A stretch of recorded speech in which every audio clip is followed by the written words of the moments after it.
So in today's video, we are going to talk about the battery connector clip in itel A56. So what if that your battery connector is being destroyed without repair? Is there an alternative way of mounting it with another connector? The answer is yes. Look at that spot I'm zooming. You can put 3-pin battery connector there. That battery connector can be able to power the phone. Look at that spot I'm pointing at there. It will work it. The center one there is the main battery connector clip.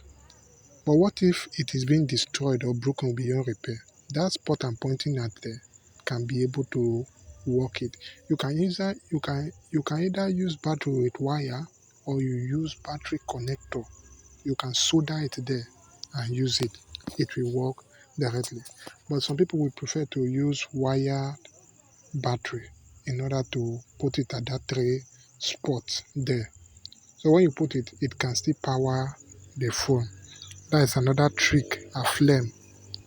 I'm using it and it's working perfectly. I hope you enjoyed the video. Bye. Subscribe.